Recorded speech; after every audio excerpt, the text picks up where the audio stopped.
Number 1 RQ-170 sentinel. Lockheed মার্টিনের RQ-170 sentinel যে ড্রোনটি একসময় ছিল শুধুই গুজবের নাম, আজও সেটি রয়ে গেছে বিশ্বের সবচেয়ে রহস্যময় স্টেলথ ইউএভিগুলোর একটি। এর ডাকনাম ছিল বিস্ট অফ কান্দাহার, কারণ এটি প্রথম দেখা যায় আফগানিস্তানের কান্দাহারে, যেখানে এর অস্পষ্ট ছবি 2007 সালের দিকে প্রকাশ্যে আসে। তখনকার সেই ঝাপসা ছবিতে দেখা যায় এক ভিন্নধর্মী আকারের ড্রোন, উঁচু পাখা যার কোনো উলম্ব ফিন নেই এবং নকশায় এমন সূক্ষ্মতা যেন রাডার থেকে লুকিয়েই থাকতে চায়।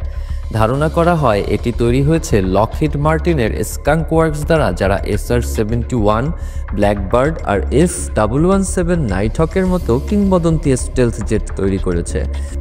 এই প্রকল্প শুরু হয়েছিল 2000-এর গোড়ার দিকে, আর মূল লক্ষ্য ছিল শত্রু নিয়ন্ত্রিত আকাশে নজরদারি চালানো, যেখানে সাধারণ ইউএভিরা খুব সহজেই ধরা পড়ে। 20 মিটার বা প্রায় 65 ফুট উইং স্প্যান এবং জেট প্রপালশন সিস্টেম থাকার কারণে এটি উচ্চ উচ্চতায় দীর্ঘ সময় ধরে উঠতে পারে।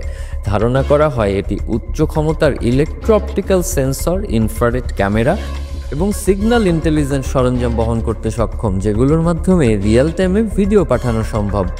তবে সবচেয়ে আলোচিত ঘটনা ঘটে 2011 সালে, যখন একটি RQ-170 ইরানি আকাশসীমায় অভিযান চালানোর সময় সাইবার হ্যাকিং বা জিপিএস স্পুফিংয়ের মাধ্যমে ইরানিরা সেটিকে মাটিতে নামিয়ে আনে, প্রায় অক্ষত অবস্থায়।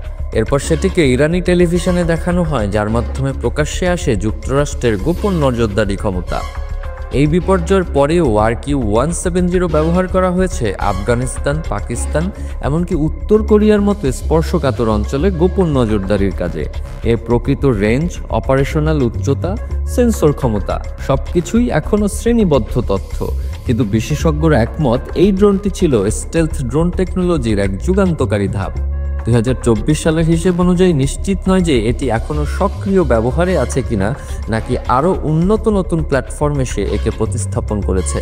তবুও RQ-170 সেন্টিনেলের প্রভাব স্টেলথ ডিজাইন, নজরদারি মিশন এবং ভবিষ্যতের ড্রোন যুদ্ধনীতিতে আজও গভীরভাবে অনুভব করা যায়।